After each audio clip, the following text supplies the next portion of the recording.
on the Gainbridge Ball State Cardinals Sports Network. From Learfield, welcome to the Varsity House Birdfeed on the Ball State Gainbridge Network.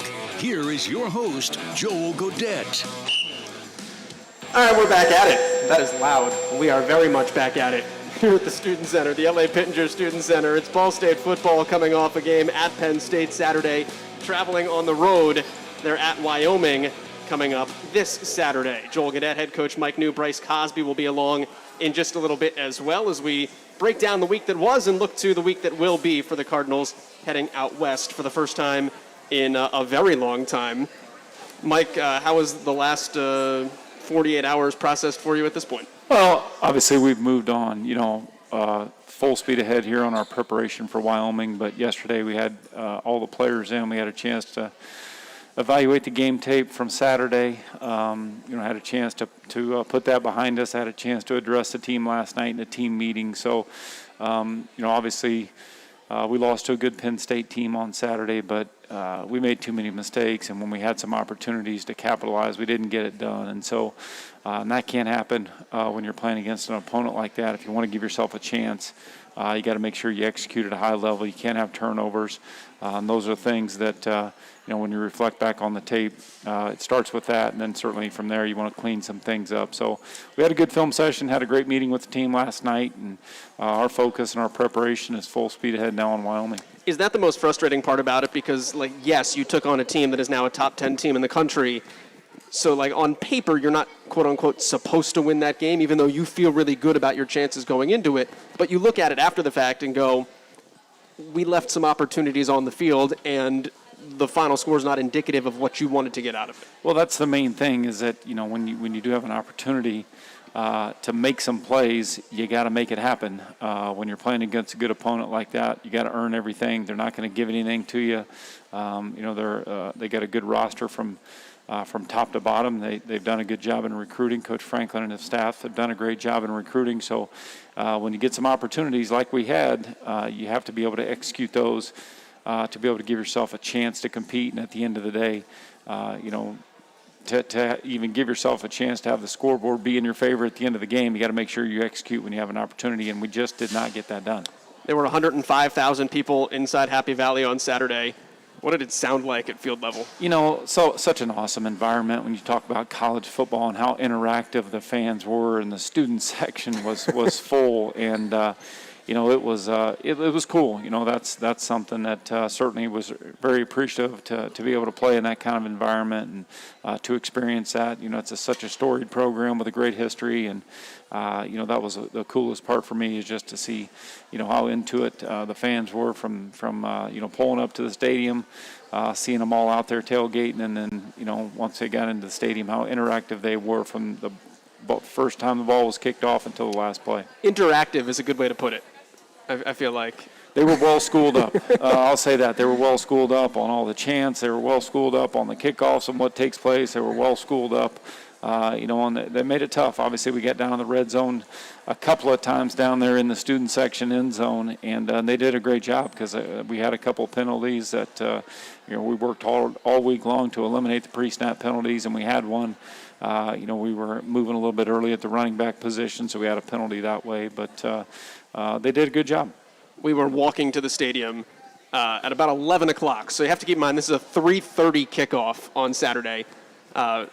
Jack and I and Matt, our tickets guy, were walking to the stadium at about 11:15, and to say that they were lively would have been an understatement. It was interesting. We got some jeers, and we just kind of waved and smiled and kept walking. But it was a sight to be a part of, I guess would be the way to say it. Yeah, they were ready, and for the first time having a game there since 2019, you could tell they were eagerly anticipating that game, and they were excited to be back at full capacity and create a special environment. All right, so we've slid Bryce Cosby in here now, senior safety. We're talking about crowds from Saturday.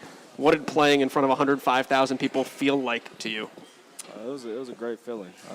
As I spoke, prior to the game, I think that was the atmosphere that we all wanted and looked forward to. And I kind of told the guys in the locker room before the game to just be ready to weather the storm.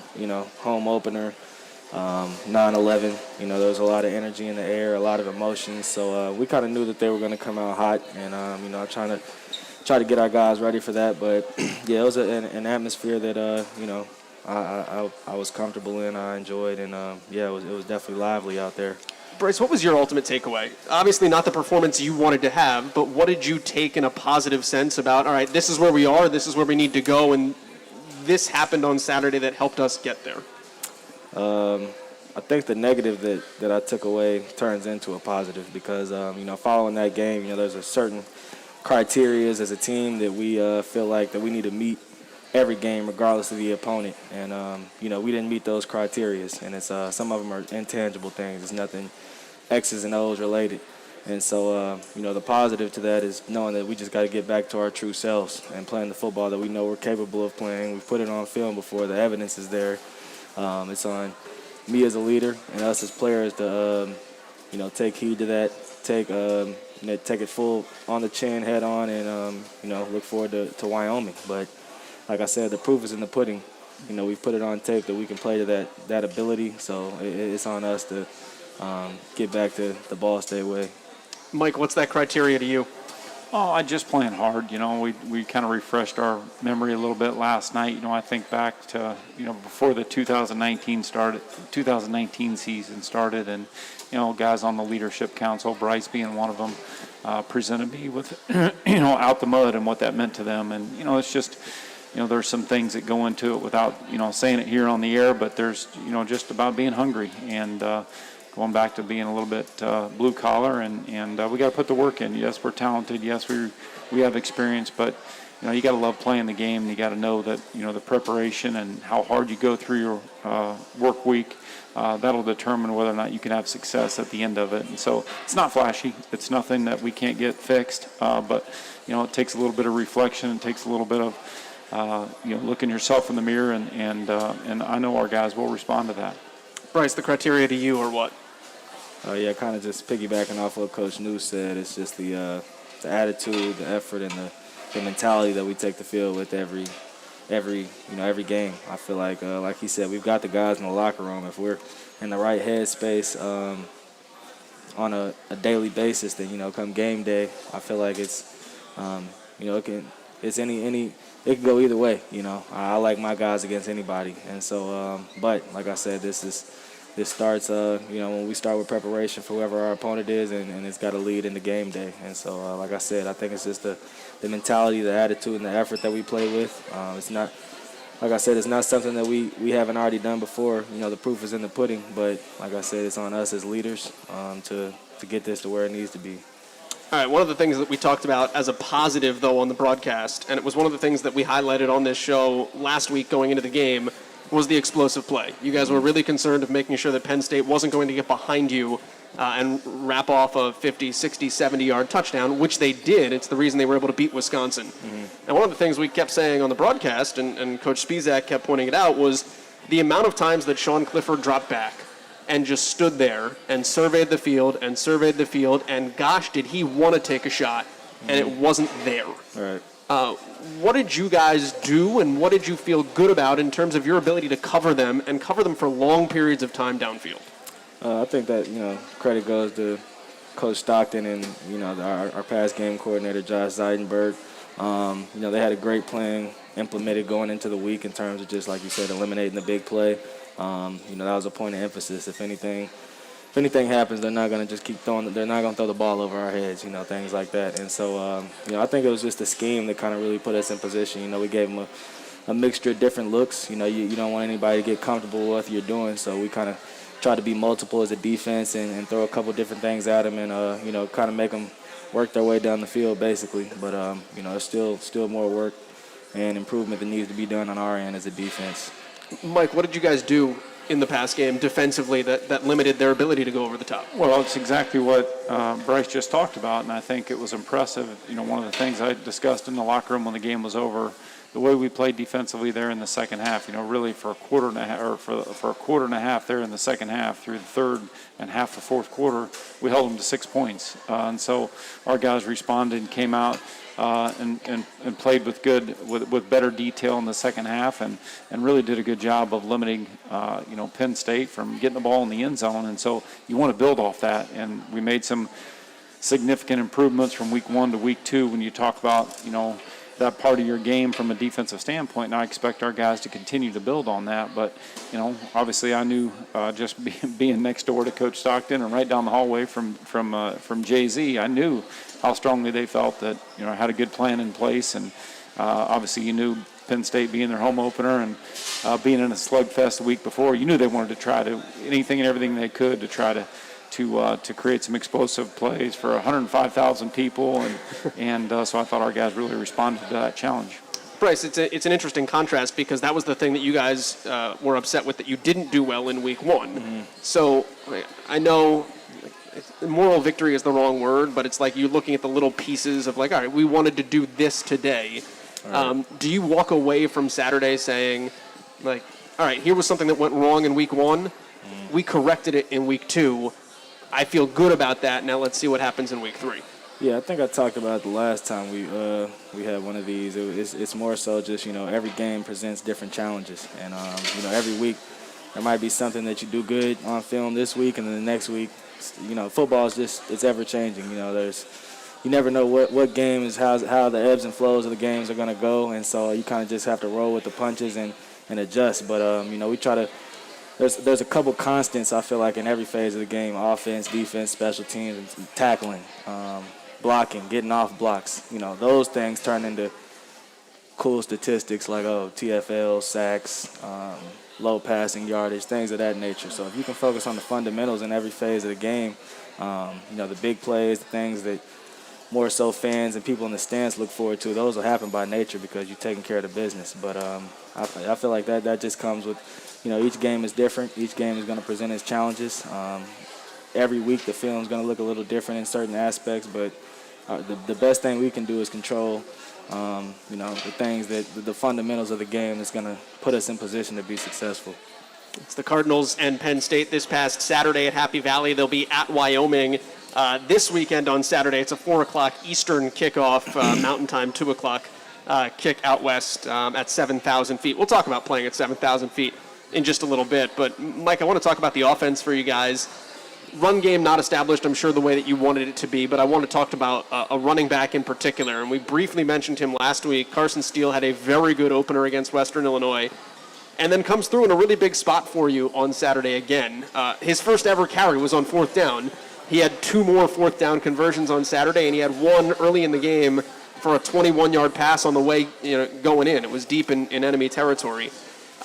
What'd you like about his moxie, and what is it about that kid that puts him in really big situations and just allows him to perform? We touched on it a little bit last week. Again, it just all comes down to his work ethic, really. His work ethic on the practice field, his work ethic in the meeting room, his work ethic in the classroom. I went and class checked him one of the classes, and he's sitting in the front row. There you go. And he was 15 minutes early, but those are the same things that take place when you talk about being in the meeting room. He's always one of the first guys in the team meeting room in the morning before we get started. But it's those same things. It's his work ethic. He wants to be successful, and he puts the work in, whatever it is that he's being asked to do. And, now it's just a matter of getting him some more touches because obviously, as a freshman, when you first come in, it's not too big for him. That stage Saturday wasn't too big for him, so now it's about making sure that, we get him more involved because he's earned that, and we'll continue to grow that. For us offensively, we didn't get off to a good enough start. We get off to a slow start. We missed some opportunities to connect in that first drive, and it simply just can't happen. And so when you're playing at a place like that and you have some opportunities right out of the gate to start the game and to sustain a drive and put a scoring drive together, that has to happen because, again, offensively the other day put the defense in a bad position in the first half, with a number of plays that were run, and it ended up, being a little more even there as you approached halftime. But early in the game, we put the defense in a bad spot. They are obviously on scholarship. They've got good players. They've got big players up front. But I know you guys pride yourselves on the ability to run the ball.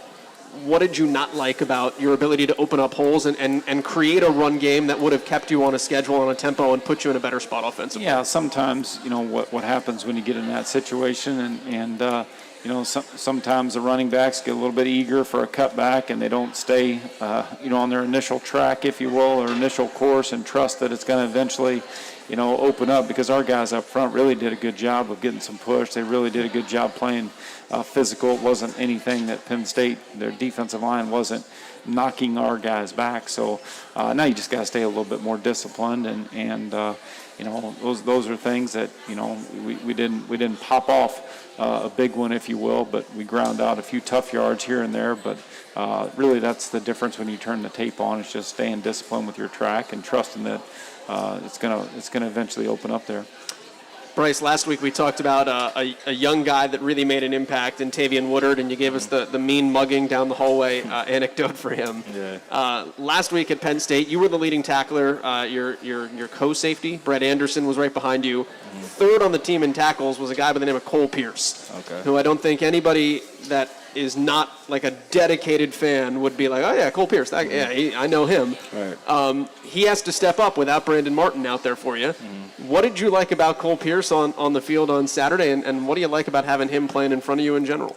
Well, first, if that wasn't a fair enough introduction, I'll be the first to say, Cole Pearce is a guy who comes to work every day with the right mindset, the right attitude. Things like this aren't a coincidence. But what I liked about Cole when he got in is just that he didn't blink.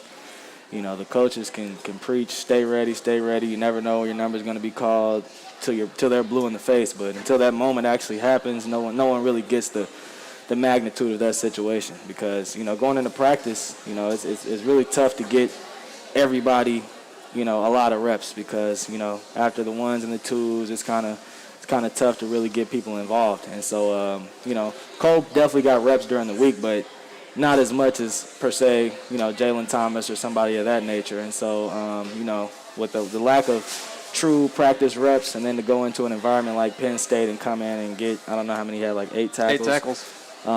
It just speaks to his readiness and his competitive nature, competitive attitude. I'm really proud of him. I like how he stepped up, and he showed me a lot. Just really reassured me of what I already thought about him as a person, as a football player as well. But I just like the toughness and competitive nature that he came in and brought, and didn't blink one bit. Mike, what's his backstory for you guys? And just to piggyback a little bit there on what Bryce said, yes, he had 8 tackles in about 12 plays, and so he was ready. And to his credit, just like Bryce said, I can stand up in the team meeting room. I can stand up before we take the field and leave the hotel in the last meeting that we have, and I can say, hey, make sure you're ready when your number's called. But he truly was ready when his number's called. He's played a lot for us and contributed significantly on special teams. He started in our program as a walk-on, and he's one of those young men that has just bought into working his tail off. Obviously try to communicate to guys it doesn't matter how you start. As long as you're putting it in on the practice field, in the weight room, in the classroom, you can get where you want to be at. And that was a huge step on Saturday for Cole to show that, I can play at a high level and I can be trusted, and you can count on me when my number gets called. And it was good to see that, because, that's what it's all about, the opportunities like that. And there's been some walk-ons that have come before him that, have done that same thing. And I'm proud of Cole because I know how hard he's worked at it, and I know how important it is to him. Cole gets the opportunity because Brandon Martin is out for you right now.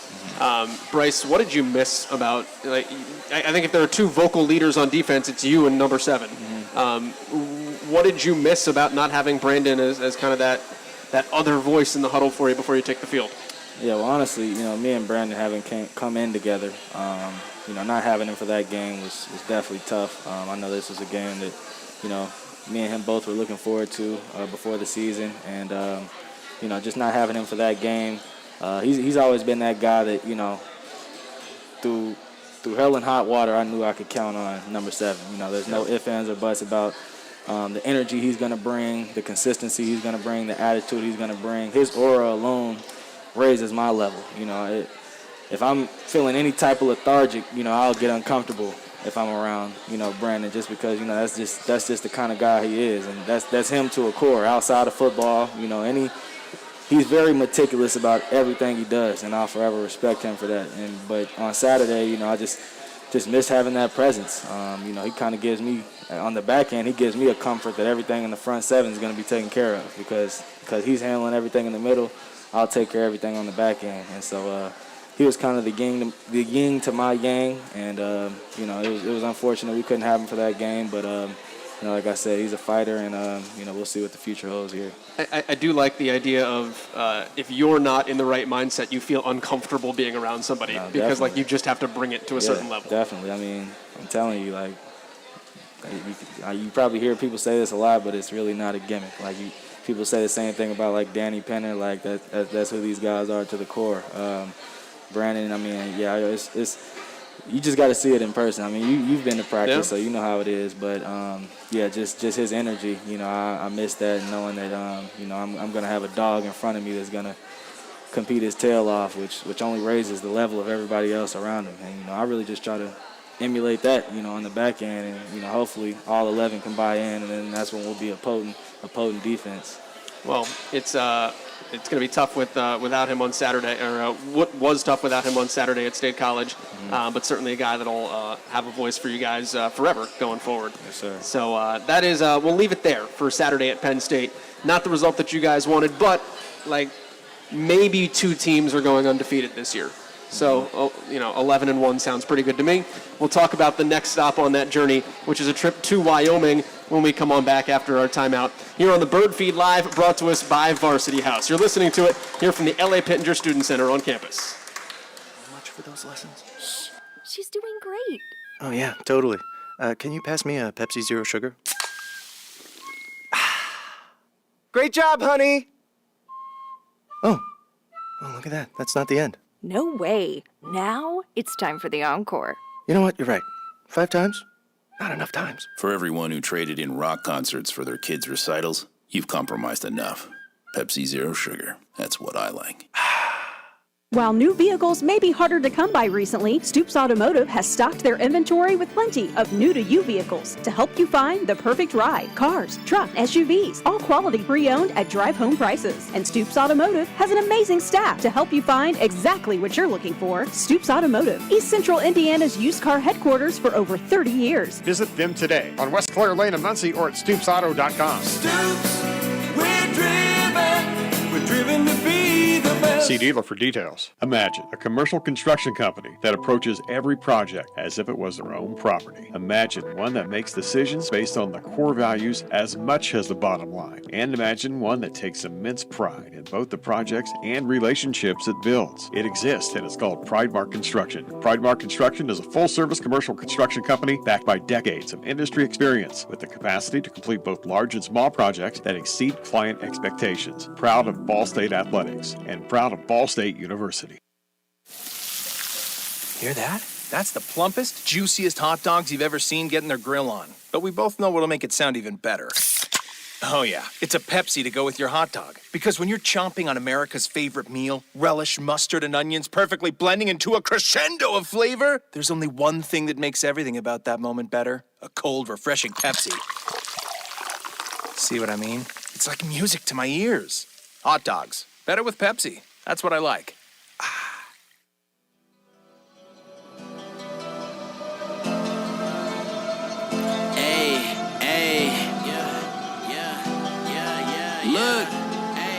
Look,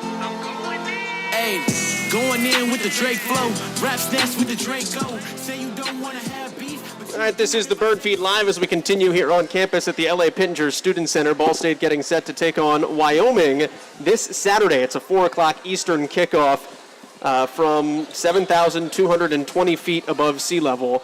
It's the highest elevation in all of Division I college football. That's something that's nice to talk about. I don't know, Mike, does it make an impact when you're trying to breathe heavy at 7,000 feet? Well, we'll find out. I haven't been in that situation, so certainly we'll find out. And obviously we want to be proactive, making sure we have all the resources available for the players if they're needed when it comes time to game day. Does it make a difference in terms of preparation? A lot of times you'll talk about teams going to really hot environments, make sure you're hydrated. Avoid cramping, things of that nature.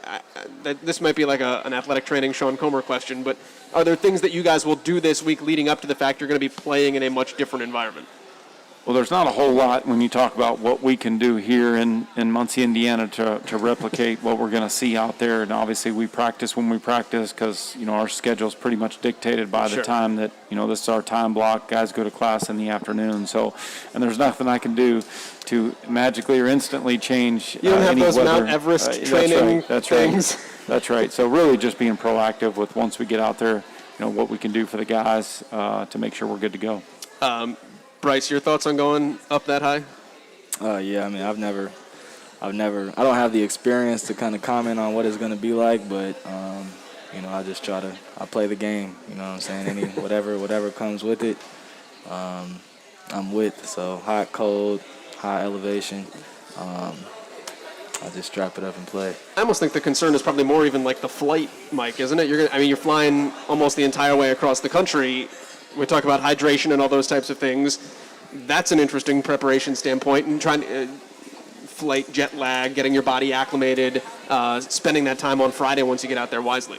Yeah, I mean, obviously once we get out there, the hotel's a little bit of a ways away from where the stadium is at. So, when we fly in, where we land at is close to the hotel. So, being able to get to the stadium and, on that day is going to be a challenge. But, we're just going to go out there and we're going to make sure that we're ready to roll. And the flight is what the flight is. And, don't want to make too much hype and, get caught up too much in the travel piece of it because it is what it is, and we'll be ready to go. They did have season 6 of New Girl, though, streamable on your phone on the last flight, so I'm excited about how to spend my next 2 hours.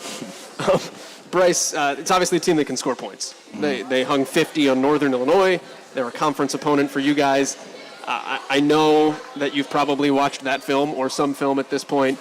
What have you seen about Wyoming that concerns you? And that has your mind and interest peaked heading into Saturday? Like you said, yeah, they're a potent offense. They got playmakers that can really stretch the field vertically. A quarterback who can put the ball there, and then they got a running back who kind of balances them out and makes you play honest as a defense. They're not too one-dimensional in the sense that they can run it and pass it. And so anytime you've got a balanced offense, you got to be a balanced defense, meaning, the front seven's got to be ready to play just like the back end's got to be ready to play. And so, like I said, it's another challenge for us, and it's on us to be prepared for that and, do what's necessary to get the result we want on Saturday. Mike, what stands out about that diversity on offense? They've got legitimately 3 running backs that they rotate through. They've got no one set target at receiver. In some ways, they kind of mimic you guys in terms of offensive diversity and number of weapons. Yeah, I think just the balance that they play with. They're close to 200 yards rushing, close to 200 passing. I mean, they just got good balance offensively. They play hard. Their coordinator's got a background from Iowa, and so what you've seen over the years from using a fullback in your offense to being downhill and physical as a running team, and you see a lot of those things, obviously, when you turn on the tape. And they got into a shootout with somebody that we know quite well in Northern Illinois, and they had Northern Illinois down. It was 42-16 with about 3 minutes left in the third quarter, and Northern just fought and scrapped and clawed to get their way back into it. But they've had 2 one-possession games now. They're 2-0. Good football team. Coach Bowles has done a great job out there. He won 3 national championships at North Dakota State before he became the head coach of the Wyoming program. So it's a great challenge. They're 2-0 right now, and we're 1-1, and we're going out there with a mindset that we got to go get ourselves a win on the road in a tough place to play. That makes him Carson Wentz's college coach, doesn't it? That's correct. Yeah, it's a name that will either enrage or delight Indianapolis natives after yesterday, depending on how you saw the film. Right. Parker Christensen, though, is their fullback, Mike. This is, I feel like, a throwdown of good old school. Like, can we get a West Side story between Parker Christensen and Cody Rudy on this thing Saturday? Yeah, that'd be great. I'm sure you're going to see a lot of both of those guys on Saturday on the field. So if you like that style of football and you like seeing those guys involved in the game, you like seeing physical play, it's definitely a game that you want to tune into because both those guys bring that to the table. Why did we get away from that? I know the game has gone toward more of a wide-open spread, speed, all that thing, but if you have a guy like that, like Cody Rudy is one of the most important guys on your team. Well, he is. He's a good football player, and whatever it is that you ask him to do, whether it's on offense or whether it's on special teams, you're going to get his best shot. And he loves the game, just like Bryce loves the game. You got guys like that love the game, and they play the game probably for free. If you took it all away and you just talk about loving the game and enjoying everything about it, those guys definitely do that. And, you talked about, Wyoming's a team even that you're going to see them huddle. You just don't see that very much anymore. And so, but it's an exciting challenge here, and we're looking forward to having a great week of preparation. All right, Mike, appreciate the time. Looking forward to what Saturday brings for you. Bryce, looking forward to the time. Thanks for the time. Looking forward to what Saturday brings for you as well. Did you want to be a Cowboy growing up, by the way? Did I want to be a Dallas Cowboy? No, just a Cowboy. You could take it. You could Dallas, general. I feel like it's just a good mascot to have for a team. Nah, man, I want to be a football player growing up. That's from the beginning? Good answer. From the beginning. There you go. From the beginning, I got baby pictures in pads. So, yeah, it's ran in my family. So, but nah. And then NFL, where I'm from, we don't have an NFL team, any pro team. So I was always enamored with college sports from all college sports. I was more so into that before any of the NBA or NFL stuff. Who does one root for when you live in Kentucky?